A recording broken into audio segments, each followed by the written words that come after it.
Gini, itu hanya pengertiannya, Bang. Faktanya Jadi, begitu. iya gini, jadi pengertian dalam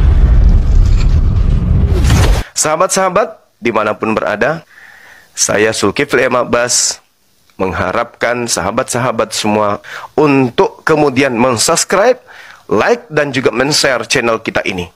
Salam Tauhid, salam satu Tuhan. Aku berkata kepadamu, sesungguhnya barang siapa menerima orang yang kuutus, ia menerima aku. Dan barang siapa menerima aku, ia menerima dia yang mengutus aku. Nah, tentu di sini kita bertanya, sebetulnya apa yang diterima oleh orang yang diutus oleh Yesus itu? Sehingga Yesus mengatakan, bukan orang itu yang kamu terima, tetapi aku. Lalu Yesus mengatakan juga, kalau kamu menerima aku, bukan aku yang kamu terima, tapi Bapa. Apa yang diterima? Firman-Nya. Iya, Nah, karena betul. Yesus menerima firman, gitu kan? Iya, itu Disampaikan betul. kepada murid, benar kan? Betul. Tapi Gitu, Bang. kalau kategori menuhankan Yesus itu berbeda, Bang. Bukan berarti menyembah Yesus itu sama dengan menyembah Bapa. Beda. Menyembah Yesus itu berarti menduakan Bapa. Itu yang betul. Nah, sementara analogi yang saudara saya sampaikan ini kelihatannya kami menyembah Bapa dalam sembahan kepada Yesus. Sebagaimana kami menerima Bapa saat kami menerima Yesus sama dengan menerima Bapa, menyembah Yesus sama dengan menyembah Bapa. Kan begitu ya? Iya, jadi yang Ya, itu disembah menduakan itu, Bapa itu, Bang, namanya. Itu menduakan Bapa. Ketika Anda menyembah manusia yang keluar dari kubur, itu Anda sedang menyembah oknum ciptaan Bapa yang sulung yang keluar dari kubur. Dengan iming-iming atau dengan asumsi atau dengan ilusi, abang ini sedang menyembah Bapa. Padahal Anda sedang menyembah utusan. Ketika Pak Prabowo kemudian mengutus seorang utusan, lantas Anda menganggap beliau itu adalah Prabowo, itu Anda telah mengecewakan Pak Prabowo.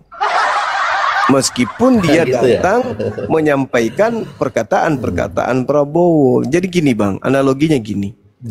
Pak Prabowo meminta kepada ajudan untuk sampai ke negeri Malaysia sana.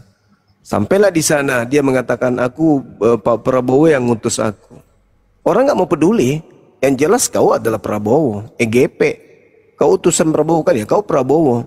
Jadi diperlakukanlah kemudian utusan ini seperti Prabowo, sehingga Prabowo sendiri disepelekan, tidak lagi didengarkan.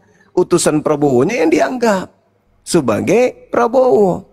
Nah, sekarang kalau kondisi seperti ini terjadi, ucapan apa yang pantas diucapkan kepada orang yang menganggap utusan Prabowo itu adalah Prabowo, meskipun itu hanya duta, hanya utusan? Apa yang harus kita katakan kepada orang yang seperti itu, Bang? Ya, saya harus baca ini, Bang. Di dalam Matius 11, ya, ayat 27. Kamu bego. Nih, semua telah diserahkan kepadaku oleh Bapakku, dan tidak seorang pun mengenal anak selain Bapa, dan tidak seorang pun mengenal Bapa selain anak, dan orang yang kepadanya anak itu berkenan menyatakannya. Lalu saya lanjut di dalam Yohanes 1 ayat 18. Tidak seorang pun yang pernah melihat Elohim, tetapi anak tunggal Elohim yang ada di pangkuan Bapa, dialah yang menyatakannya. Jadi di dalam konteks Kristen, menyembah itu bukan di dalam hal jasmani, sehingga dia harus bersikap tubuhnya, tetapi menyembah itu mengikuti apa yang diajarkan oleh Yesus sendiri di dalam Yohanes 4 ayat 24. Elohim itu roh, dan barang siapa menyembah dia harus menyembahnya dalam roh dan kebenaran. Menyembah dalam roh itu bicara tentang nurani, ya, batin, sikap batin kita ini di dalam kebenaran. Jika hidup kita dituntun oleh kebenaran, niat hati, pikiran, perasaan, atau keinginan atau perbuatan yang sesuai dengan kehendaknya, itulah menyembah. Nah, sedangkan Yesus mengatakan di dalam Matius 7, bukan orang yang panggil aku guru atau tuan atau penguasa atau yang lebih tinggi lah dikatakan Tuhan masuk dalam kerajaan surga, tetapi yang melakukan kehendak Bapakku. Itu penyembahannya. Nah, kalau kita melihat pengajaran dari Paulus, begini Bang. Roma 12 ayat 1 dan 2. Karena itu saudara-saudara, demi kemurahan Elohim, aku menasihatkan kamu supaya kamu mempersembahkan tubuhmu sebagai persembahan yang hidup, yang kudus dan yang berkenan kepada Elohim. Itu adalah ibadahmu yang sejati. Ada bagaimana caranya? Ayat 2, janganlah kamu menjadi serupa dengan dunia ini, tetapi berubahlah oleh pembaruan budimu, sehingga kamu dapat membedakan manakah kehendak Elohim, apa yang baik, yang berkenan kepada Elohim, dan yang sempurna. Nah, makanya tadi di dalam Roma 8 ayat 28, di situ Elohim atau Bapa turut bekerja. Dia mendidik, menuntun orang yang datang kepadanya, yang percaya kepadanya. Tuntunannya itu bagaimana dia hidup seperti anaknya hidup. Itu yang dikatakan sebagai penyembahan.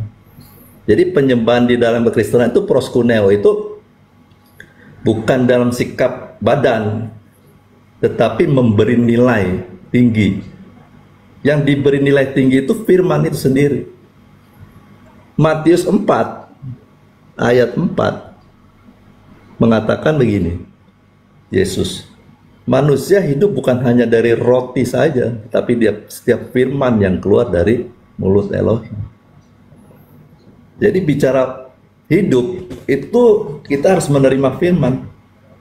Dan firman itu telah dinyatakan di dalam hidup anak ini.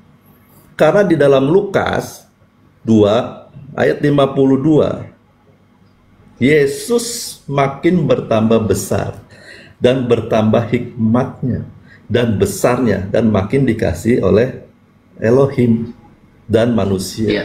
Yesus kepenuhan kepenuhan firman. Oke, lanjut. Iya, pada intinya Yesus bangkit sebagai sulung, dia posisinya manusia. Rangkaian dari kalimat yang Anda bawa dengan merangkai data demi data itu tidak akan pernah bisa menutupi keadaan bahwa saudara saya ini menduakan Tuhan. Apapun alasannya, terkecuali Anda mendudukkan kemudian Yesus itu sebagai rasul, sebagai utusan Tuhan. Namun itu pun bermasalah bagi Anda. Ketika Anda mendudukkan Yesus sebagai rasul, maka dia rasul bukan untuk Anda, tapi Yesus adalah rasul untuk kaumnya Bani Israel. Jadi serba salah. Makanya sebagai seorang Kristen, ya memang harus bermain di situ. Main di dalil ini, pindah ke dalil ini, main di dalil ini, pindah ke dalil ini. Padahal sejatinya sentralisasi daripada cakupan semua pengajaran Yesus itu bertumpu kepada persaksian Yesus itu sendiri terkait dengan pengikutnya, terkait dengan muridnya, bahwa segala firman yang Yesus sampaikan mendudukkan murid-muridnya percaya dan meyakini kalau dia hanyalah rasul untuk Bani Israel, bukan rasul untuk kaum di luar Bani Israel.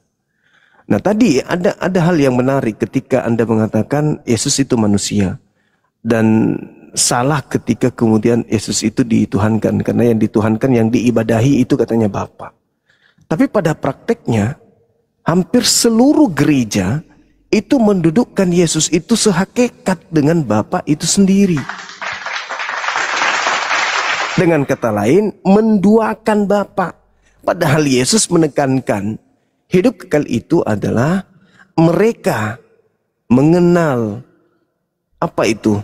Bapa satu-satunya Tuhan. Tidak ada yang lain. Kalau satu-satunya, Yesus sebagai apa dong? Ya sebagai utusannya.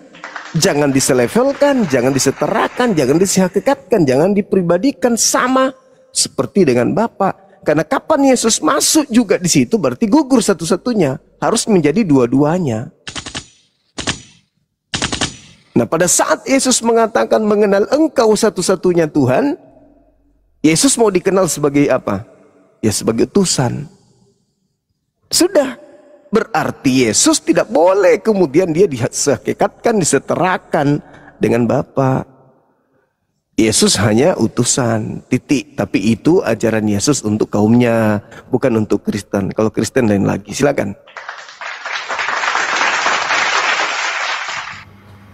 Iya, Bang. Cuma berdasarkan catatan Bible, Yesus itu tidak pernah setara dengan Bapa. Jadi kalau ada orang yang memprotes atau mengcounter ajaran itu bukan mengcounter Bible itu sendiri, tapi orang itu, pengertian dari orang itu sendiri. Jadi Yesus jelas-jelas di dalam Bible dia adalah manusia sempurna yang mencapai gambar rupa Elohim yang mula-mula. Maka dikatakan dia sebagai yang sulung dari segala yang diciptakan oleh Bapa. Lalu diutus.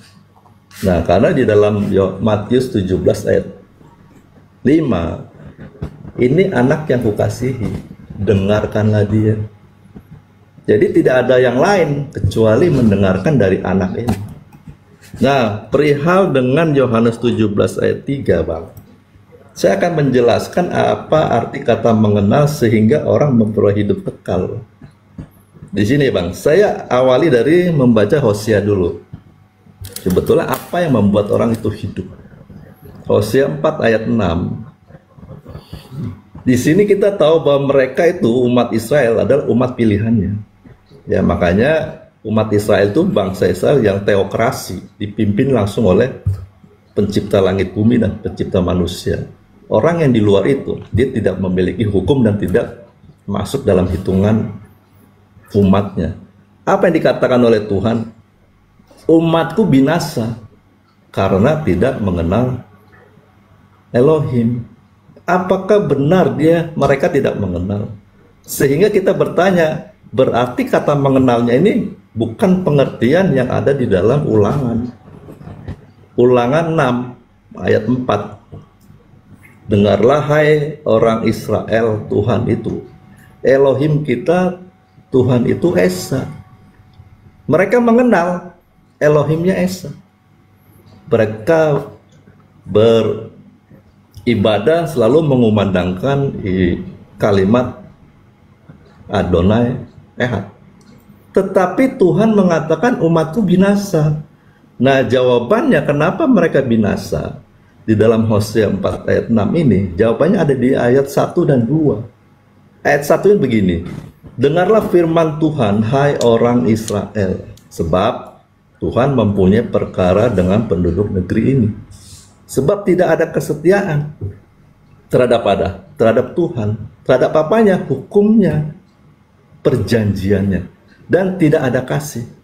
Nah, dan tidak ada pengenalan akan Elohim di negeri ini. Ayat 2-nya, hanya mengutuk, berbohong, membunuh, mencuri, berzina, melakukan kekerasan dan penumpahan darah, menyusul penumpahan darah.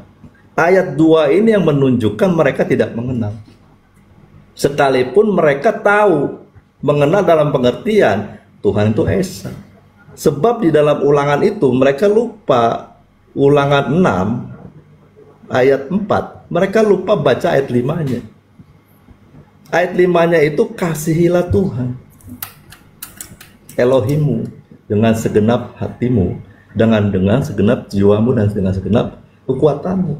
Karena mereka tidak mengasihi Elohim, maka mereka melanggar semua hukum itu. Nah, karena pelanggaran hukum itu, mereka dinyatakan binasa. Nah, oke, mungkin jawaban yang lebih udah tepat sekali ini, Bang.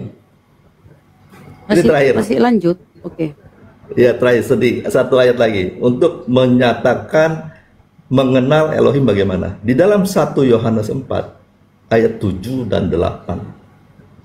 Saudaraku yang kekasih, marilah kita saling mengasihi, Sebab kasih itu berasal dari Elohim.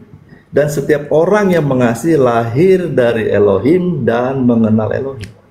Barang siapa tidak mengasihi, ia tidak mengenal Elohim, sebab Elohim adalah kasih. Nah, begitu Bang Sul. Sangat melenceng jauh ya dari bahasan. Silakan Gurunda. Jadi gini Bang, itu lagi-lagi pengertian Kristen ya, berbeda dengan pengertian orang Yahudi. Kenapa Yesus menekankan hidup kekal itu adalah mereka mengenal Engkau? Ketika mengenal Tuhan, itu artinya orang itu sudah menanamkan hukum Torah di dalam batinnya. Jadi ketika mereka mencanangkan hidup, ya, membumikan kemudian dirinya dengan menjadikan hukum Torah itu membatin pada dirinya, maka mereka sudah mengenal Tuhan. Itu dalilnya jelas tuh. Aku akan mengadakan perjanjian baru dengan Bani Israel dan Bani Yehuda. Kristen tidak dianggap, karena Kristen ini bukan golongan dari Yahudi. Aku akan mengadakan perjanjian baruku. Aku akan memasukkan hukum Torah ke dalam batin mereka dan berkata ke dalam hati mereka. Tentang apa? Hukum Taurat. Maka nomor 34-nya, oleh karena itu jangan lagi orang berkata kepada saudaranya, kenallah Tuhan. Sebab mereka besar kecil telah mengenal aku, akan mengenal aku. Jadi mengenal Tuhan itu artinya adalah mereka yang sudah menjalankan hukum Taurat dengan sungguh-sungguh, dengan setia melaksanakan hukum Taurat, berarti mereka sudah mengenal Tuhan. Setelah mereka sungguh-sungguh sudah menjalankan hukum Tuhan, itu artinya dia sudah mengasihi Tuhan. Karena yang disebut mengasihi Tuhan itu adalah mentaati perintah-perintah Tuhan. Bukan cuma di mulut doang, kasih Tuhan, tapi tidak ada kemudian prakteknya. Kasih kepada Tuhan artinya taat kepada perintah Tuhan. Yosua 22 nomor 5, Ulangan 11 nomor 1. Itu jelas itu, nggak bisa dipungkiri. Ulangan 4, Ulangan 6. Jadi ketika Tuhan membuat perjanjian baru, perjanjian barunya adalah aku akan menanamkan hukum Taurat dan akan menuliskan hukum Taurat di dalam batin mereka sehingga mereka mengenal aku. Jadi mengenal Tuhan adalah menjalankan hukum Taurat. Titik. Setelah mereka menjalankan Taurat, konsep kedua hidup kekal itu mengenal Yesus Kristus sebagai apa? Sebagai Rasul.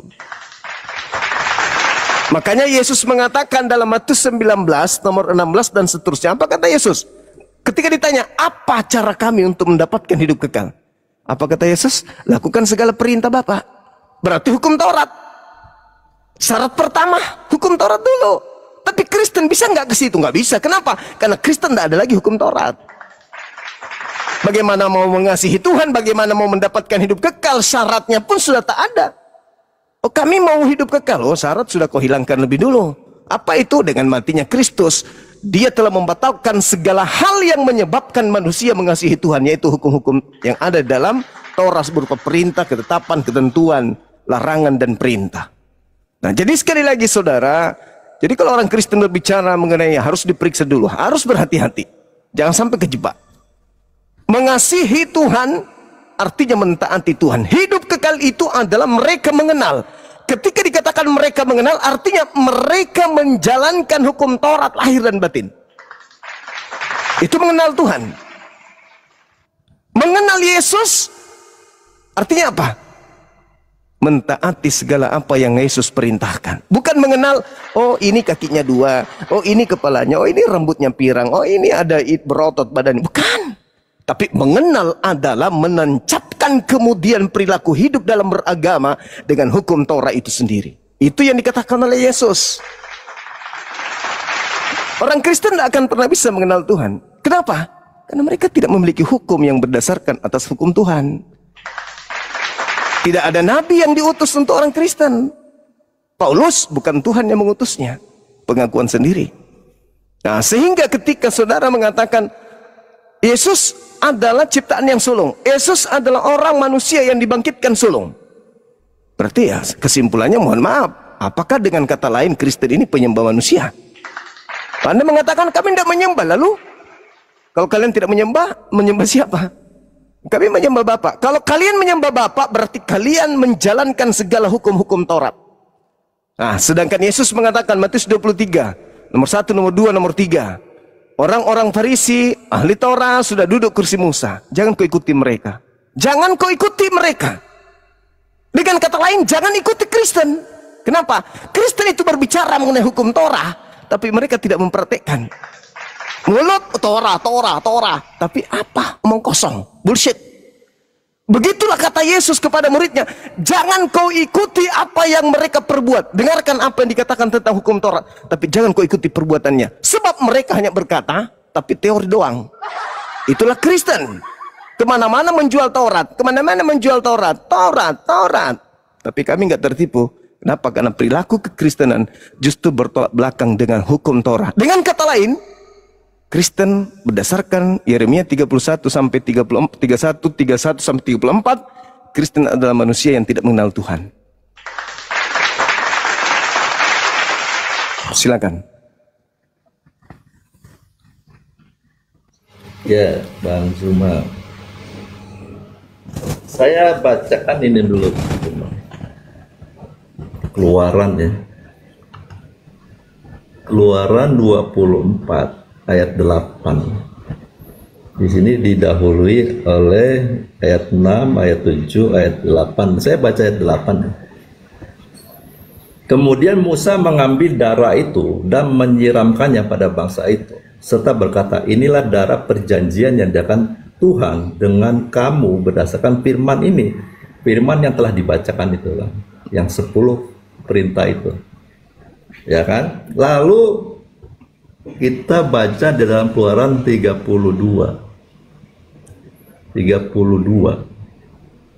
ayat 7. Berfirmanlah Tuhan kepada Musa, pergilah, turunlah, sebab bangsamu yang kau pimpin keluar dari tanah Mesir telah rusak lakunya. Demikian juga di ayat 9, tegar tengkuk. Lalu di ayat 35, demikianlah Tuhan menulahi bangsa itu karena mereka telah menyuruh membuat anak lembu buatan Harun. Nah, saya baca ke Yeremia. Yeremia 31 ayat 31 sampai 33 ini. Sesungguhnya akan datang waktunya, demikianlah firman Tuhan, aku akan mengadakan perjanjian baru. Kenapa? Karena perjanjian yang pertama itu telah mereka ingkari. Ya, tiga-duanya bukan seperti perjanjian yang telah kuadakan dengan nenek moyang mereka pada waktu aku memegang tangan mereka untuk membawa mereka keluar dari tanah Mesir. Perjanjianku itu telah mereka ingkari, meskipun aku menjadi Tuhan yang berkuasa atas mereka. Demikianlah firman Tuhan. Ayat 33-nya. Tetapi beginilah perjanjian yang kuadakan dengan kaum Israel sesudah waktu itu. Aku akan menaruh Tauratku dalam batin mereka dan menuliskannya dalam hati mereka. Maka aku akan menjadi Elohim mereka dan mereka akan menjadi umatku. Perhatikan kalimat terakhir. Jika hukum Taurat itu tertulis di dalam hati manusia, maka Tuhan itu akan menjadi Elohimnya dan dia akan menjadi umatnya. Karena perjanjiannya telah dilakukan oleh Abraham di Kejadian 17 ayat 1. Di kalimat terakhir, akulah Elohim yang maha kuasa, hiduplah di hadapanku dengan tidak bercela. Memang di ayat 10-nya mengatakan perjanjiannya ditandai dengan sunat. Nah, sekarang saya baca ke sini. Matius 5 ayat 17. Siapa orangnya yang sehingga Tuhan itu menulis Tauratnya di dalam hatinya? Yesus mengatakan, janganlah kamu menyangka bahwa aku datang untuk meniadakan hukum Taurat atau kitab para nabi. Aku datang bukan untuk meniadakannya, melainkan untuk menggenapinya. Yesus satu-satunya manusia yang telah merelakan hatinya untuk ditulis Tauratnya. Itulah yang dikatakan di dalam Yohanes 5 ayat 19. Aku berkata kepadamu, sesungguhnya anak tidak dapat mengerjakan sesuatu dari dirinya sendiri, jikalau tidak ia melihat Bapa mengerjakannya. Sebab apa yang dikerjakan Bapa, itu juga yang dikerjakan anak. Jadi perjanjian yang berikutnya, Bang, cuma perjanjian yang ditulis di atas loh batu, itu hukum syariat. Tuhan mau menulis hukumnya di dalam hati. Ini hukum hakikat. Nah, sekarang saya baca, Bang, kenapa Yesus bisa menggenapi hukum itu atau merelakan hatinya sehingga ditulis hukum. Karena apa, Bang? Di dalam Matius 22 ayat 40 dikatakan, pada kedua hukum kasih itulah tergantung seluruh hukum Taurat dan kitab para nabi. Lalu apa yang dikatakan Yesus dalam Yohanes 15 ayat 9? Seperti Bapa mengasihi aku, demikian juga aku telah mengasihi kamu. Di dalam melaksanakan hukum kasih itu, Yesus menggenapi hukum Taurat. Karena di dalam hukum itu, hukum Taurat bergantung seluruhnya di dalam hukum kasih dan kitab para nabi.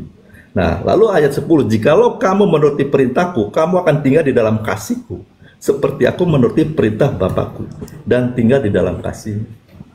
Jadi untuk dapat melaksanakan hukum Taurat, Pak, kita harus tinggal di dalam kasih Bapa itu, yang telah dinyatakan di dalam kasih anaknya ini.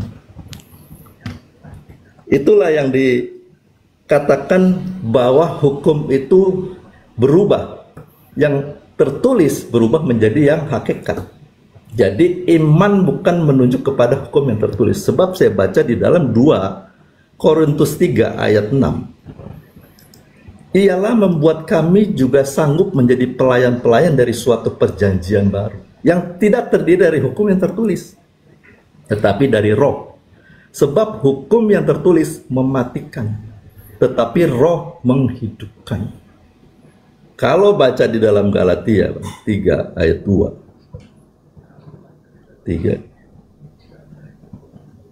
hanya ini yang hendak ku ketahui daripada kamu. Adakah kamu telah menerima roh karena melakukan hukum Taurat, atau karena percaya kepada pemberitaan Injil?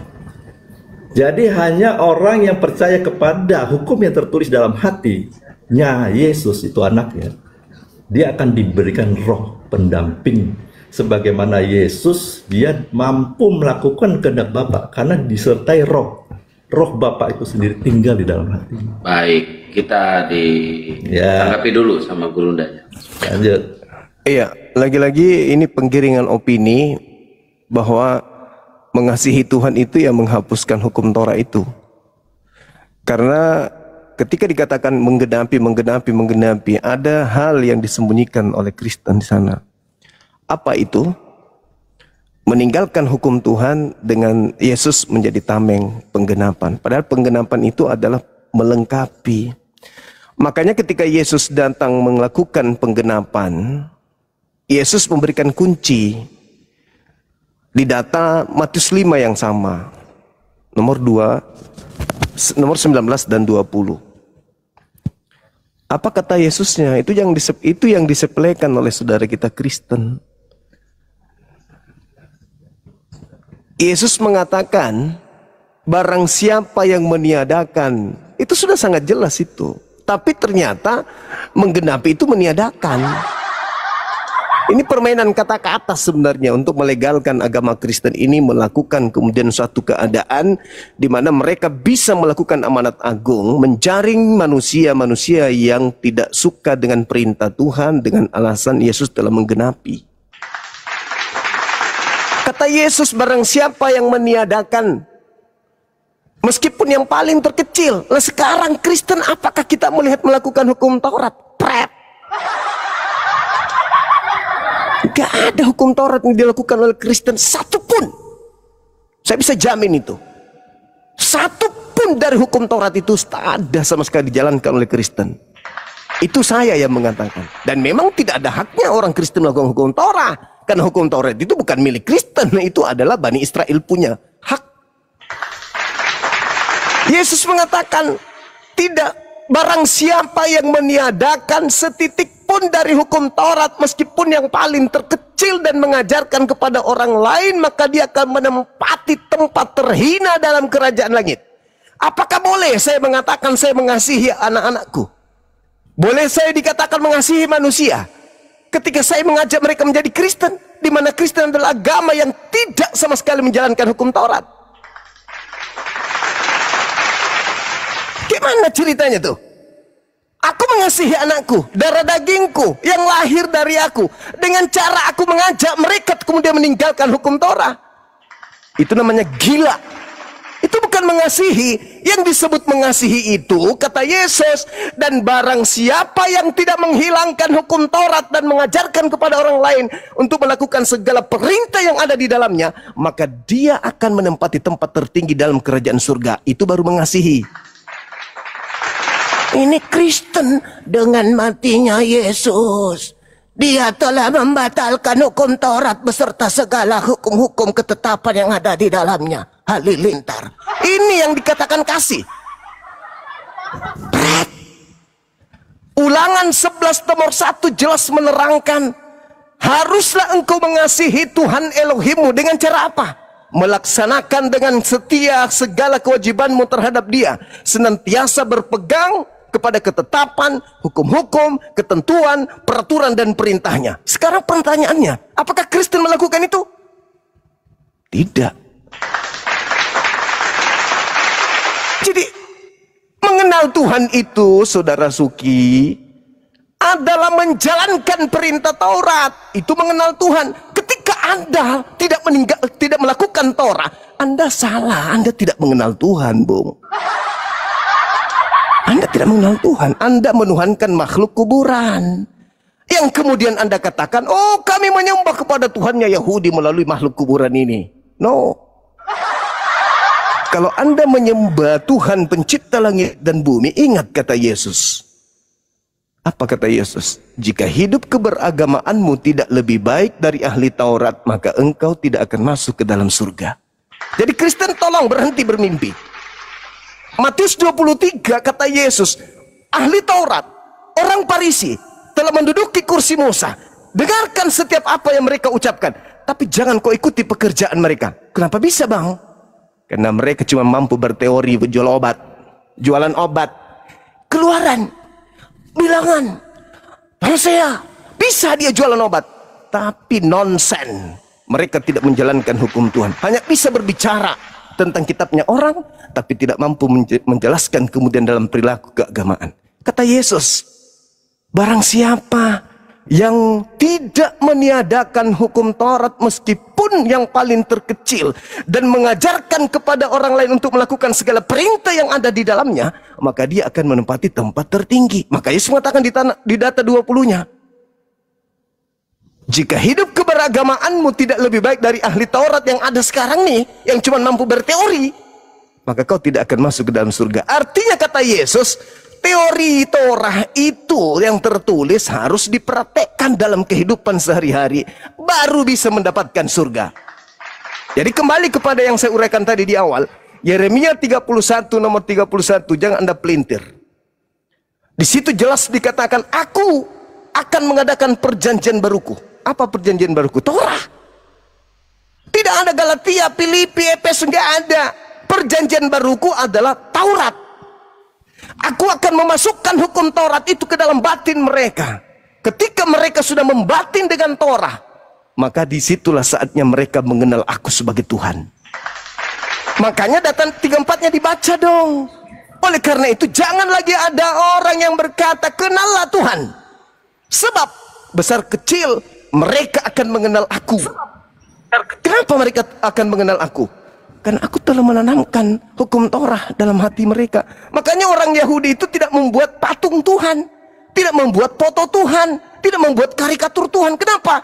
Karena mereka secara membatin sudah mengenal Tuhan mereka. Begitu juga Islam, tidak membuat patung Tuhan, karena kami sudah mengenal Tuhan kami.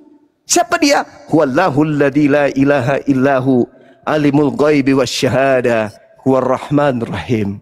Huwallahu alladzi la ilaha illahu al-malikul quddusus salamul mu'minul muhaiminul azizul jabbarul mutakabbir. Subhanallahi amma yusyrikun. Kami tidak perlu kemudian mengatakan inilah Tuhan kami yang ada di tembok ditempel. Enggak. Kami sudah mengenal Tuhan kami. Begitu juga orang Yahudi, mereka mengenal El Shaddai, El Elroy dan seterusnya. Jadi orang yang menancapkan hukum-hukum Tuhan dalam batinnya, mereka adalah orang yang sudah mengenal Tuhannya. Maka Yesus mengatakan hidup kekal itu adalah mereka mengenal Engkau. Artinya mereka menjalankan hukum-hukum Torah. Dan setelah mereka menjalankan hukum Torah, mereka juga merangkulku, mengikutiku, menerimaku sebagai utusanmu.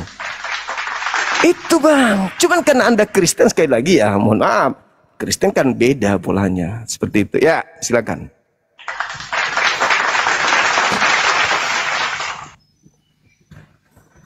Ya Bang Jumas, saya bacakan ini Bang. Di dalam Yakobus 2 ayat 10 dan 11.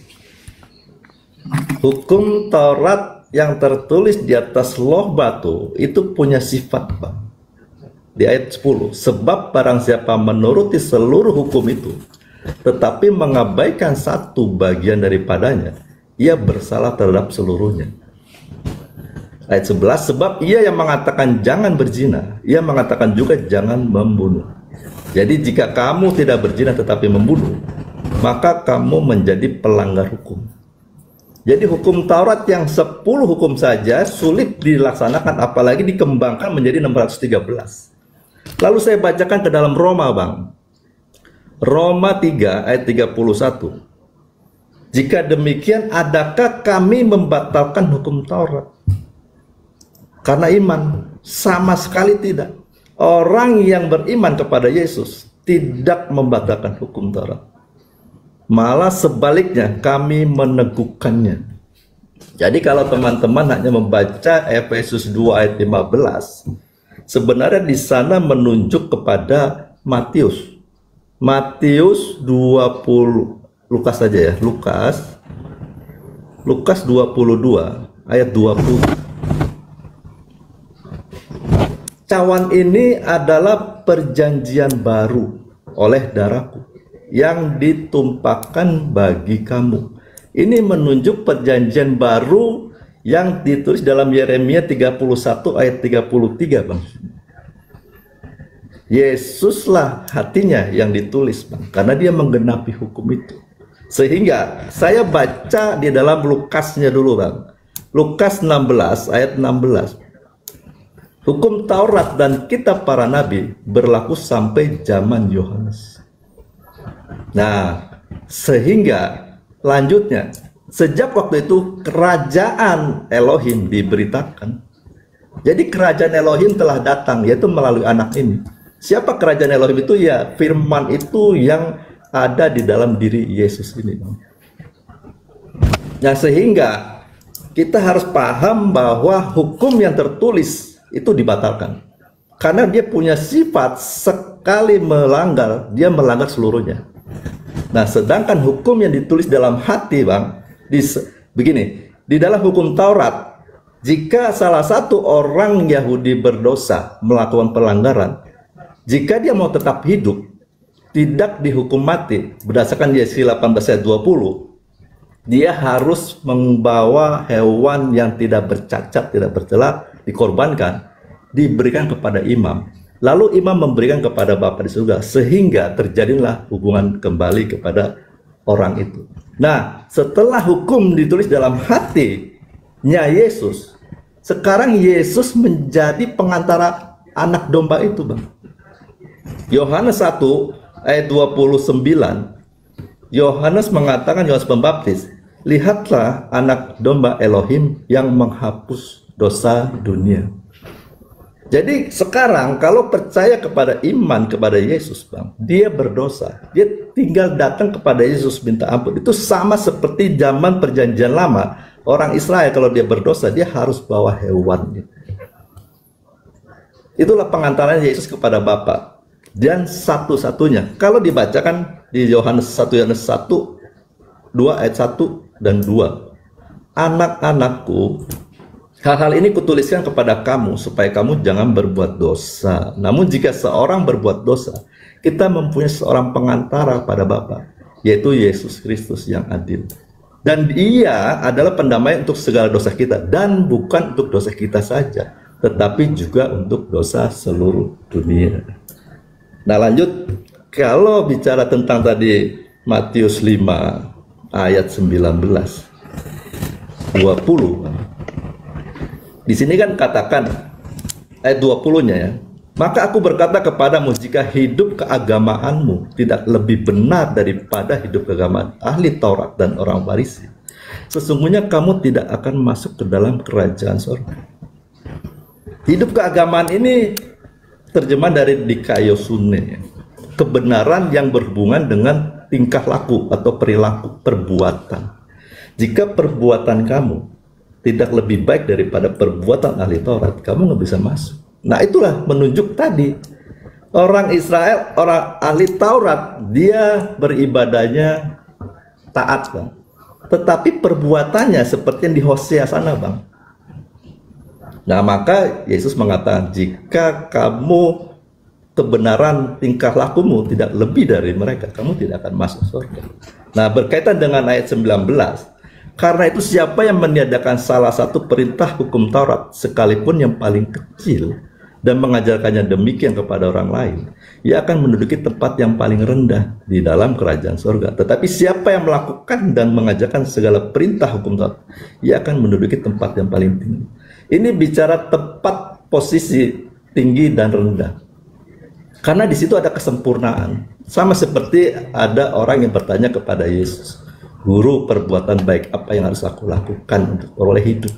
Lakukan hukum Taurat. Tetapi di sini dikatakan ada hukum yang paling kecil. Karena mereka tahunya kalau tidak membunuh itu tidak ada korbannya. Tapi Yesus mengajarkan hukum yang paling kecil. Jika kamu membenci saudaramu, kamu pembunuh manusia. Demikian juga orang Israel tahunya kalau berzina itu dia melakukan hubungan badan terhadap pasangannya. Tetapi Yesus mengatakan kalau kamu melihat lawan jenis, tetapi kamu berhasrat mengingininya, kamu telah berzina. Itu kesempurnaan hukum. Jadi kamu nanti akan mendapat paling tinggi. Itulah yang dikatakan Yesus, jualah segala milikmu dan ikutlah aku, jika kamu mau sempurna, di dalam Matius 19 itu. Nah, terakhir saya baca di sini, ya Bang. Matius 7 ayat 12. Segala sesuatu yang kamu kehendaki supaya orang perbuat kepadamu, perbuatlah demikian juga kepada mereka. Itulah isi seluruh hukum Taurat dan kitab para nabi. Ini Yesus mengajarkan demikian. Ya, sama. Lalu Paulus mengajarkan di dalam Roma 13, ya. Roma 13 sama juga, Roma 13 ayat 8 dan 10. Ayat 9-nya, karena firman jangan berzina, jangan membunuh, jangan mencuri, jangan mengingini, dan firman lain manapun juga sudah tersimpul dalam firman ini, yaitu kasihilah sesamamu manusia seperti dirimu sendiri. Kasih tidak berbuat jahat terhadap sesama manusia. Karena itu kasih adalah kegenapan hukum Taurat. Jadi Yesus memerintahkan untuk kita hidup tinggal di dalam kasih yang tertinggi daripada hukum itu sendiri, Bang. Guru, Ya, oke, lanjut. itu guru udah tidur, gantian, Bang. Jadi kasih adalah menghapuskan firman Tuhan. Lalu saling memuji, saling menyanjung, saling mencintai, saling memberi, saling rangkulan, saling pelukan. Itulah kasih di Kristen. Padahal kasih di dalam hukum Tuhan itu adalah mentaati perintah-perintah Tuhan. Lalu kemudian mengajarkan orang lain juga melakukan perintah-perintah Tuhan. Itu baru kasih. Kalau orang berbuat jahat kepadamu, tetaplah ajarkan mereka untuk melakukan kebaikan, melakukan perintah Tuhan. Gitu. Bukan menghapus perintah Tuhan, habis itu mengatakan kami adalah implementasi kasih ada di kami. Itu nggak ada itu. Bagaimana mau kasih kalau perintah Tuhan itu tidak dilakukan? Sekarang begini, Saudara Suki. tanpa kematian Paulus Yesus di atas salib,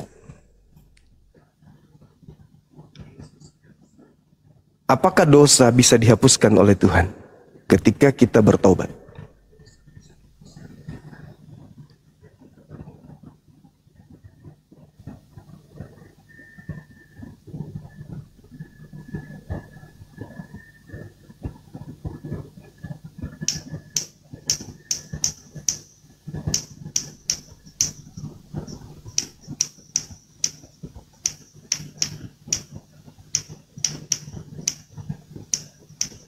Dibuka mute-nya Pak Suki. Iya, saya lagi cari nih. Saya simpan di mana nih? Satu.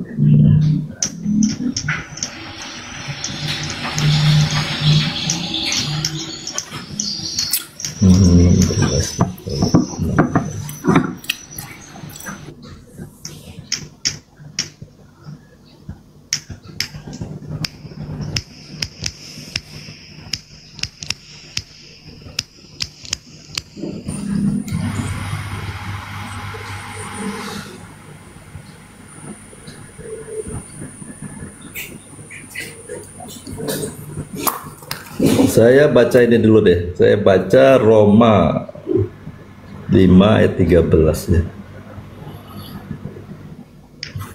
Roma 5 ayat 13 begini mengatakan, sebab sebelum hukum Taurat ada, telah ada dosa di dunia. Tetapi dosa itu tidak diperhitungkan kalau tidak ada hukum Taurat. Jadi yang menghukum dosa itu adalah hukum Taurat. Nah, hukum Taurat diberikan kepada bangsa Israel. Payung hukum sudah diberikan kepada bangsa Israel. Selama hukum itu ada dan mereka melanggarnya, selama itu mereka di bawah bayang-bayang hukuman, di bawah bayang-bayang kutukan. Selama mereka hidup, selama hukum itu ada. Maka itulah saya bacakan sini dulu. Di dalam Mazmur 14, cuma ayat 2, 3, 4 ya. Ayat 1, 2, 3. Orang bebal berkata dalam hatinya, tidak ada Elohim. Busuk dan jijik perbuatan mereka. Tidak ada yang berbuat baik. Tuhan memandang ke bawah dari sorga kepada anak-anak manusia untuk melihat apakah ada yang berakal budi dan yang mencari Elohim. Mereka semua telah menyeleweng, semuanya telah bejat. Tidak ada yang berbuat baik, seorang pun tidak. Jadi di perjanjian lama, umat yang dipilih lalu diberikan hukum supaya mereka bisa bertobat dan diselamatkan. Mereka pun tetap melanggar, sehingga mereka berada di bawah kutukan hukum itu sendiri. Dan bagaimana mereka bisa bebas dari hukuman itu? Sedangkan hukum di dalam Yeskil 18 ayat 20, orang yang berdosa atau yang berbuat salah, dia yang harus mati. Nah, sekarang pernyataan Tuhan dalam Mazmur itu, semua manusia. Nah, itulah anak diutus, Bang. Anak diutus, anak yang benar membawa terang. Saya bacakan di dalam Habakuk, Bang. Habakuk 1 ayat 2, 3, 4, Bang. Inilah persoalannya sehingga Yesus disalib. Berapa lama lagi Tuhan aku berteriak? Ini menurut Nabi Habakuk. Tetapi tidak kau dengar. Aku berseru kepadamu penindasan, tetapi tidak kau tolong. Mengapa engkau memperlihatkan kepadaku kejahatan sehingga aku memandang kelaliman? Ya, aniaya dan kekerasan ada di depan mataku. Perbantahan dan pertikaian terjadi. Ayat 4-nya ini harus ada di garis bawah ini. Itulah sebabnya hukum kehilangan kekuatannya dan tidak pernah muncul keadilan. Sebab orang fasik mengepung orang benar. Itulah sebabnya keadilan muncul terbalik. Ya, ini kenyataannya di dalam kehidupan di dunia ini, Bang. Sejak manusia jatuh dalam dosa, jangan panjang-panjang dulu Pak Suki, biar gantian ya. Kuasa iblis. Ayo lanjut. Baik. Kalau kami di Islam, Al-Quran memberikan solusi kemudian kami ketika kami itu hilaf atau melakukan kesalahan. Faman taba min ba'di zulmih wa aslaha fa innallaha yatubu alaih. Innallaha ghafurur rahim. Jadi Allah itu Maha Pengampun. Ketika kami kemudian berdosa, lalu kemudian kembali dari dosa kami itu memperbaiki diri, bertaubat, maka sungguh Allah akan menerima tobat kami dan menghapuskan dosa-dosa kami. Itu dalam Islam. Dan saya menemukan juga data di dalam kitabnya orang Yahudi, semisal 2 Tawarik 7:14, ketika hamba-hambaku kembali dari dosa-dosanya lalu mencari wajahku, maka aku akan mengampuni dosa mereka dari surga. Nah, pertanyaan saya, karena kalau kami dengan Yahudi kan clear tuh. Sekarang pertanyaan saya kepada Kristen. Kebetulan saudara adalah wakilnya di sini. Apakah dosa manusia tidak bisa dihapuskan oleh Tuhan tanpa penyaliban Yesus? Coba Anda jawab.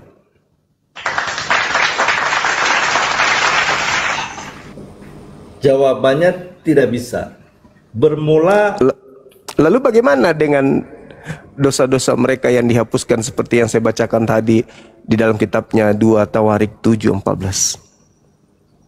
Ya, jadi di dalam Perjanjian Lama, Bang, kan di sana ada hukum Taurat yang mengatur. Ya, iya, maksud saya, apakah dosa manusia bisa kemudian dihapuskan Tuhan tanpa harus ada penebusan dosa oleh darah Yesus? Tidak bisa. Lah itu tadi 2 Tawarik 7 nomor 14. Tuhan menghapuskan dosa dari surga. Yesus mengatakan dosamu telah diampuni. Berapa kali Yesus mengatakan dosamu telah diampuni, dosamu telah diampuni, tanpa penyaliban. Bahkan Yesus mengatakan dalam Matius 21 nomor 31, pesundal, pemungut cukai lebih dulu masuk surga karena percaya kepada Yohanes, tanpa ada penyaliban.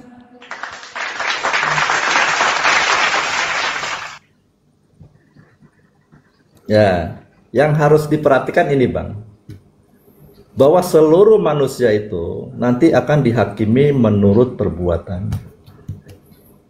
Persoalannya, siapa yang menghakiminya itu? Di dalam Yohanes 5 ayat 22-23 sana, bahwa Bapa menyerahkan penghakiman itu kepada anak. Nah, bagaimana anak ini bisa menghakimi? Dia harus mengalahkan iblis, mengalahkan dosa, dan mengalahkan maut.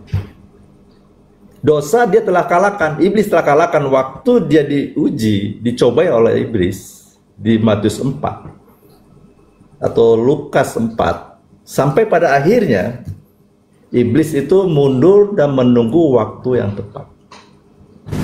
Dan apa yang dikatakan di dalam 1 Korintus 15 ayat 26, musuh yang terakhir yang dibinasakan ialah maut. Nah, bagaimana orang bisa dihakimi jika dia masih berada di bawah kuasa iblis? Maka mereka itu manusia harus ditebus, diambil. Dan yang bisa mengambil adalah manusia yang bisa mengalahkannya. Dan siapa dia anaknya? Siapa itu orangnya? Yaitu Yesus. Nah, di dalam Yeremia, Yesaya 53, di sini ada kesepakatan, Bang, antara Tuhan dan Yesus. Ayat 10-nya, tetapi Tuhan berkehendak meremukkan dia dengan kesakitan. Ada kehendak Bapa apabila ia menyerahkan dirinya. Jadi kalau Yesus tidak menyerahkan dirinya untuk diremukkan oleh kehendak Bapa sehingga masuk ke dalam maut. Oke, gantian berarti kontradiksi Bibelmu, Bang. Silakan Gurunda, jangan terlalu panjang, Bang. Ngantuk ini penonton di bawah. Berarti kontradiksi. Silakan Gurunda. Lanjut. Tuhan pencipta langit dan bumi kita ini menghapuskan dosa manusia ketika manusia itu kemudian mengaku bersalah dan kembali kepada Tuhan. Anda tadi mengatakan tak bisa. Saya memberikan dalil. Artinya Anda hanya ingin menjual Yesus sebagai penebus. Padahal sebenarnya fungsi Yesus mati di atas salib itu pun tidak ada. Coba Anda baca dalam Roma 8 itu, nomor 10. Jika Kristus ada di dalam dirimu, maka tubuhmu memang mati karena dosa. Jadi orang-orang Kristen ini mati karena dosa. Kenapa enggak mati karena selamat kayak umat Islam? Illa wa antum muslimun. Umat Islam mati karena selamat. Ini Kristen mati karena dosa. Padahal sudah ditebus katanya. Kalau Kristen itu sudah ditebus, berarti harusnya Kristen itu tak mati. Kalaupun mati bukan karena dosa. Tapi faktanya, Kristen mati. Dan matinya itu karena dosa. Kata siapa? Kata Paulus. Lalu buat apa Yesus mati? Kalau Kristen juga mati. Mati bukan mati main-main Kristen ini. Mati karena dosa. Orang yang mati karena dosa, Pak, neraka. Lalu buat apa Yesus mati kalau Kristen bermatian karena dosanya? Bukankah orang mati itu neraka kalau dia berada pada matinya karena dosa, ya neraka? Kemana perginya orang yang mati karena dosa? Ya neraka lah. Masa masuk surga? Coba Anda baca kitab saudara itu baik-baik. Dari tadi saya melihat saudara saya ini menjagokan surah-surah Paulus. Ya udah Anda baca, telan baik-baik itu. Roma 8:10. Jika Kristus ada di dalam kamu, maka kamu memang mati karena dosamu. Nah, kembali yang kedua kalinya saya bertanya, bolehkah Tuhan menghapuskan dosa manusia tanpa pertumpahan darah anak orang di atas tiang salib? Silakan. Boleh Pak, boleh. Ya, boleh. Kematian Yesus itu kan berlaku di dalam perjanjian lama dan perjanjian baru. Tolong pelajari baik-baik itu Pak Suma. Jadi boleh. Iya, jadi kematian Yesus itu berlaku baik di dalam perjanjian baru maupun dalam perjanjian lama. Jadi buat apa Yesus itu mati? Kalau ditanya buat apa, untuk menebus dosa. Lah faktanya kalian baik mati karena dosa. Orang yang ada dalam perjanjian. Faktanya kalian mati karena dosa. Kematian yang Pak Suma sampaikan di dalam Roma 8 ayat 10 tadi itu berkaitan bukan dalam arti kematian, dalam arti terpisahnya jiwa dan tubuh.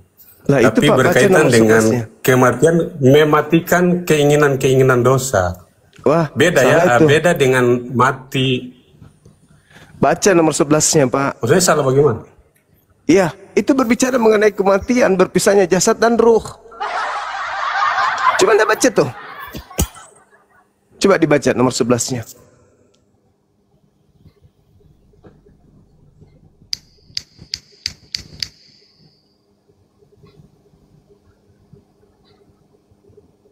Udah dibaca? Pedis bang. Kasih kecap.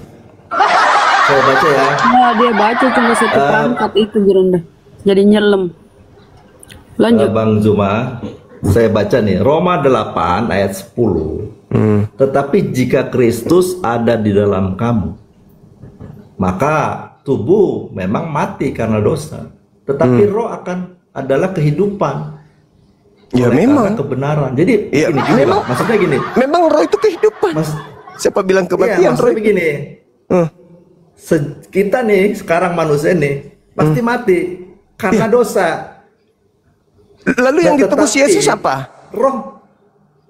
Yang ditebus Yesus apa? Jadi nah ini lebih jelas lagi saya baca di sini bang. Di dalam BIMK-nya ya. Nih begini bang. BIMK-nya. Tetapi kalau Kristus hidup di dalam dirimu, maka meskipun badanmu akan mati karena dosa, namun roh Elohim memberikan hidup kepadamu. Sebab ya, memang. hubunganmu dengan Elohim sudah baik. Ya itu semua orang mengalami itu, Pak. Iya, termasuk saya sebagai Muslim. Sekarang guna kematian Yesus di salib itu apa kalau manusia itu tetap aja mati dalam dosa?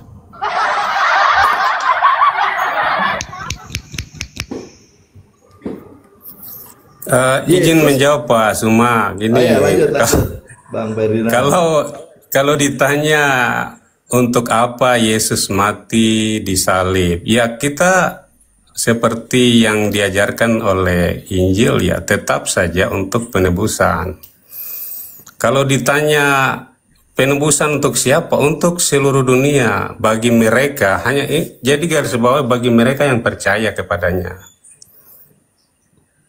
Kalau kenapa kita tanya kemudian kenapa tetap saja orang Kristen mati, itu karena upah dosa Adam dan Hawa.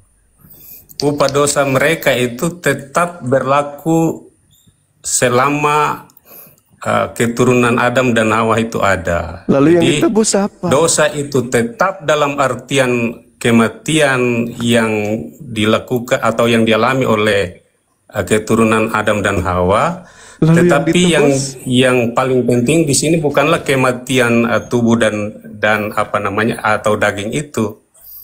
Yang terpenting adalah bagaimana ketika mati kedua kalinya itu tetap diselamatkan oleh Kristus. Bagaimana mau diselamatkan, Pak, kalau mati dalam dosa? Orang mati dalam dosa itu ke neraka.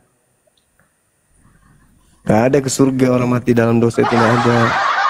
Kan Yesus itu mati menanggung kutuk. Semua dosa-dosa Kristen ditanggung oleh Yesus.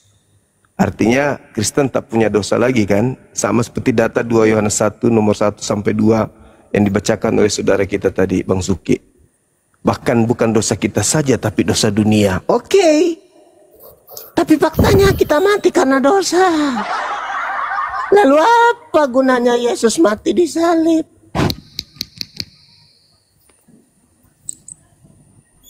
Hah?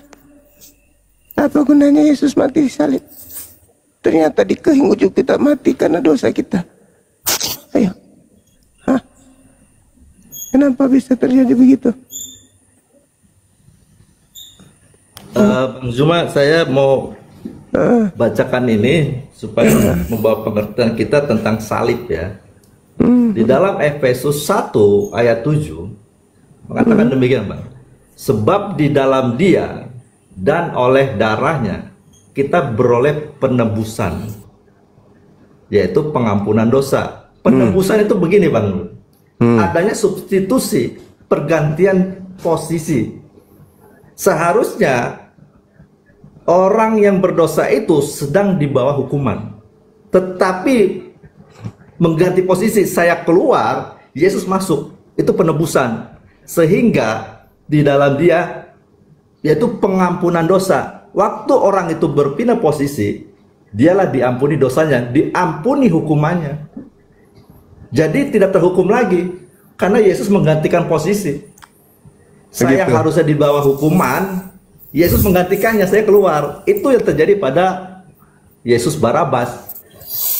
Upah dosa adalah itu mewakili kita, Bang. Maut, Bang. Nah, ketika dosa dihapus, masih maut. Ya tidak, Bang. Selama orang kalau itu, dosa kita sudah dihapus, faktanya kalian bermatian. Begini Pak Suma. Gimana? Pak Suma harus memahami bahwa kematian jangan pikir hanya sekali. Kematian itu ada di dalam pemahaman Kristen itu 2 kali. Kematian antara terpisahnya tubuh dan begini. Kematian tubuh dan roh itu terpisah. Kemudian yang kedua adalah kematian kekal, yaitu di mana roh dan tubuh yang telah dibangkitkan itu dibakar. Nah, itu kematian kedua yang dimaksud dalam Alkitab. Kenapa ada 2 kali kematian? Jadi ketika Allah mengatakan bahwa kamu akan mati, Dia katakan kepada Adam, kamu akan mati jika kamu memakan buah pohon pengetahuan yang baik dan yang jahat itu. Nah, faktanya memang Adam dan Hawa juga memakan. Nah, upah dari hukuman mereka itu adalah kematian. Kematian di sini berarti keterpisahan mereka dengan Allah. Kalau mereka tidak ada penebusan, maka ketika mereka mati secara kedagingan atau jasad mereka mati, mereka akan binasa di dalam neraka. Tapi kalau misalnya jawaban sebegini, Pak Suma sendiri sudah menjelaskan melalui Roma pasal 8 ayat 11 itu. Kamu memang mati di dalam tubuhmu oleh dosa, tetapi roh yang ada di dalam kamu akan membangkitkan kamu juga. Ini persis sama kalau kita melihat Mazmur 23. Di sana Daud mengatakan bahwa sekalipun aku berjalan dalam lembah kekelaman, ini bukan lembah yang dimaksud di sini adalah gunung yang kemudian ada lembahnya, ada jurangnya, tidak. Lembah kekelaman di sana yang dimaksud di situ adalah bahwa itu adalah lembah kematian, orang yang telah mati. Lalu apa yang dikatakan kepada orang-orang yang ditebus? Sekalipun aku berjalan dalam lembah kekelaman, aku tidak takut bahaya. Kenapa? Karena Tuhan besertaku. Nah, di dalam Roma pasal 8 ayat 11 tadi itu Roh Kudus yang beserta dengan orang yang telah mati, kemudian dia membawa mereka ke dalam Firdaus sebagaimana yang dialami oleh penjahat yang disalibkan bersama dengan Kristus. Itu saja. Lalu kalau orang yang tidak bertobat, di mana posisinya? Apakah mereka ada dalam Firdaus? Tidak. Seperti Pak Suma dan orang-orang yang ada dalam TikTok ini yang tidak bertobat, tidak pernah akan masuk ke dalam Firdaus, justru akan masuk ke dalam neraka. Itulah kematian. Boleh bacakan Ibrani ini Bang, kitab Ibrani Anda, Ibrani 9:27 bisa. Bang Zuma, bentar Pak Suki, Bang Aron bisa masuk juga, silakan. Ibrani 9 nomor 27 boleh sudah. Saudara Ferdinand baca. Jam 1:25 nih saya. Ya, oke Bang Suki, oke. Thank you Bang. Ya saya izin turun Bang Zuma ya. Siap, besok mau bangun pagi nih. Terima kasih Bang Zuma. Makasih Bang, makasih. Makasih Pak Suki, jangan sampai 2 kali mati ya. Bang Ferdinand bisa bacakan Ibrani 9:27. Lagi ngopi itu tenggelam dia buka adat. Malu pui. Cakaru di pajana. Assalamualaikum bicaramu ini di nesik dalile. Mati kadui. Masolang generasi. Yang Kedua penting mati. Ya, sudah. Tuhan. Apa katanya di sana, Bang? Manusia ditetapkan mati berapa kali? Iya, betul. Mati 1 kali dalam Tadi 2 kali, pengertian fisik dan rohnya itu yang tadi saya bilang. Jadi tidak ada fisik mati 2 kali. Ingat kalimat saya selanjutnya adalah bahwa kematian yang kedua itu bukan fisik dan roh, tetapi kematian di mana mereka yang ada di dalam pengadilan takhta putih itu akan dilempar ke neraka. Itu kematian yang kedua. Kalau Pak Suma mungkin sudah baca Wahyu ya, ada pengadilan takhta putih. Di neraka orang mati, Bang. Bagaimana? Orang di neraka mati ya? Oh, ke neraka itu mati. Dalam pengertian bahwa mereka tidak mungkin memperoleh hidup yang kekal. Nah, mereka hidup kekal di neraka kok. Iya. Loh, mati. Kekal dalam artian bahwa mulai ngaco. Mulai ngaco. Mati di sini berarti keterpisahan mereka dengan Allah. Kembali ke dalam. Masuk nang lagempung. Lo matiin rombok. Begini Pak Suma, kalau kita katakan orang percaya mati, orang yang tidak percaya mati, apakah mati lalu hilang? Kan itu sesuatu yang tidak mati cuma sekali, Anda mengatakan 2 kali. Iya betul, saya tidak membantah itu, ya, dan saya ucapkan itu tadi. Yang salah tidak ada. Oh, tidak ada yang salah, ya. Berarti mati 1 kali atau 2 kali? Iya, yang salah tidak ada karena jadi mati pertama itu saya jelaskan ulang ya, begini Pak Suma. Mati pertama itu kan keterpisahan tubuh, ya jasad dan roh itu terpisah. Mati kedua, ya itu matinya manusia. Mati kedua. Nah, manusia kalau mati, tubuhnya kembali menjadi debu tanah. Rohnya ini kemana? Yang tidak percaya kembali ke neraka, itu tempatnya. Kalau yang percaya ke Firdaus atau ke surga. Nah, kalau mati kedua. Kalau kita tanya, lalu binatang bagaimana? Di dalam pengkhotbah katakan, kalau binatang kan hilang, rohnya, tubuhnya kan hilang. Nah, disinilah letak perbedaan ketika kita menjelaskan pengadilan takhta putih, baru bisa kita pahami ada keterkaitan di situ. Jadi jangan langsung ketika kita bilang mati lalu hilang seperti binatang tadi. Oh, tidak bisa, manusia tidak seperti itu. Kalau hilang seperti binatang lah Anda tertawa, ya itu memang karena binatang. Tapi kita kan manusia. Apakah mati itu lalu hilang seperti binatang? Tidak. Orang percaya tetap hidup, orang yang tidak percaya tetap hidup. Tapi itulah yang disebut juga kematian. Karena apa? Dalam pengertian kita lihat dalam perjanjian lama, maksudnya kejadian, berarti kematian itu adalah keterpisahan mereka dengan Allah. Nah, pengertian yang sama itu yang akan kita lihat hubungannya di dalam perjanjian baru. Khususnya dalam wahyu itu, bahwa ketika Allah menghakimi, di sana kan Al-Quran juga membenarkan kalau tidak salah, bahwa Yesuslah yang menjadi hakim. Yesus yang menjadi hakim, dan dia ketika mendapati orang yang tidak ada namanya, orang yang tidak percaya, itu kan dilempar semua ke neraka.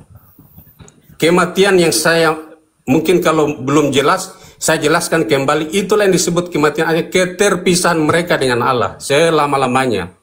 Tidak ada yang namanya itu kesempatan untuk bertobat atau dimurnikan atau dibakar sementara lalu, tidak ada. Karena itu sudah selesai. Dan tidak ada manusia yang mati raganya itu sampai 2 kali. Tidak ada, hanya yang saya katakan rohnya tadi itu terpisah dengan Allah selama-lamanya. Itu yang disebut kematian kedua. Izin jawab dong. Izin jawab. Iya. Ya, silakan. Izin jawab ya. Ya, maksudnya di sini ya, semua manusia itu pasti akan mati. Ya, karena tubuh kita itu udah memiliki dosa. Nah, tapi dosanya udah dihapus, sudah diampuni sama sebersih-bersihnya. Tetap tidak bisa, karena sudah pernah berbuat dosa. Jadi tubuh kita ini akan mati. Ya. Nah, tapi untuk yang tidak berdosa, yang dosa sudah pernah diampuni, nah nanti di akhirat akan diberi tubuh yang baru, tubuh yang tidak memiliki dosa lagi, dan memiliki hidup kekal.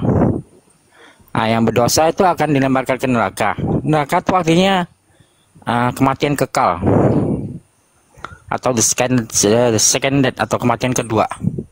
Ya, kematian untuk selama-lamanya. Itu ya. Jadi maksudnya tubuh kita ini pasti akan mati karena tubuh kita sudah pernah berbuat dosa. Walaupun dosa sudah dihapus sebersih-bersihnya, tetap tubuh kita sudah pernah berbuat dosa, pasti akan mati. Nah, itu maksudnya. Nah, cukup. Anda mengatakan pasti akan mati karena memang gagal Yesus menebus dosa.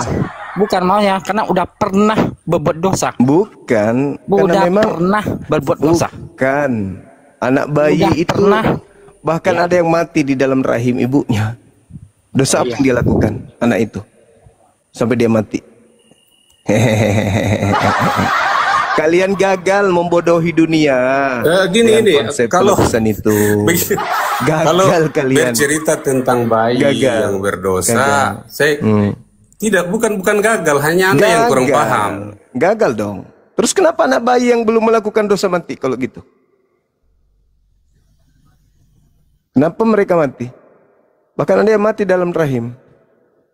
Dosa apa yang mereka lakukan? Curi ayam. Kalian gagal menjual Yesus sebagai penebus dosa dunia, gagal. Gagal kalian. Itu sebenarnya sesuatu yang harus kalian renungkan, saudara-saudaraku, ya. Saya kira pemahaman itu salah. Kita harus lihat dulu anak itu siapa dan dia berasal dari siapa, itu harus dijelaskan itu, Pak.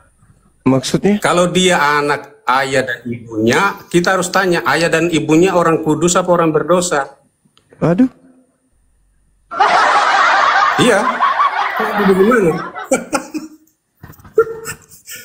Kalau dia bukan anak ayah dan ibunya, ya mungkin kalau dia turun dari surga dia tidak berdosa. Tapi kalau dia adalah keturunan Adam dan Hawa, selama itu keturunan Adam dan Hawa, karena dia adalah darah dan daging Adam dan Hawa, dia orang berdosa. Walaupun sama berlahir. Seperti Yesus kan? Oh, Yesus beda lagi. Dia Kenapa bisa, bukan bukan karena persetubuhan Maria dan Yusuf. Tidak ada itu. Nggak ada hubungannya persetubuh orang kok jadi dosa, gimana sih abang ini? Fitnah lagi. Bukan bersetubuh karena dosa, tapi karena perbuatan yang melanggar perintah Allah untuk memakan buah, sehingga menodai keseluruhan tubuh.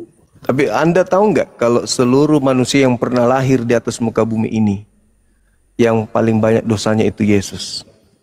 Anda tahu nggak? Di dalam Alkitab kami tidak pernah dikatakan bahwa Yesus pernah berbuat dosa. Jadi kalau Anda mengatakan Yesus paling berbuat dosa besar, ya itu bukan saya katakan paling terserah berbuat. klaim Anda seperti itu. Bukan berbuat. Yesus adalah manusia yang paling banyak dosanya di antara seluruh manusia yang pernah lahir di atas muka bumi. Iya, kalau dalam pengertian menanggung dosa ya bisa saja. Tetapi kalau dia berbuat dosa, saya kira tidak ada itu di dalam Alkitab. Yesus itu malah dibuat menjadi dosa, Yesus itu, Bang. Iya, saya tahu itu. Nah, karena dosa saya dan orang-orang Kristen lainnya. Sekarang pertanyaan saya, kalau ada yang dibuat menjadi dosa, menurut kaidah akal orang beragama, kemana perginya? Dia harus mati, karena upah dosa itu adalah maut. Nah, berarti dia harus mati atau dia harus ke neraka? Dan dia memang mati disalib. Dia neraka atau bukan? Karena dia menanggung segala dosa dan dia tidak pernah berbuat dosa, tentu saja dia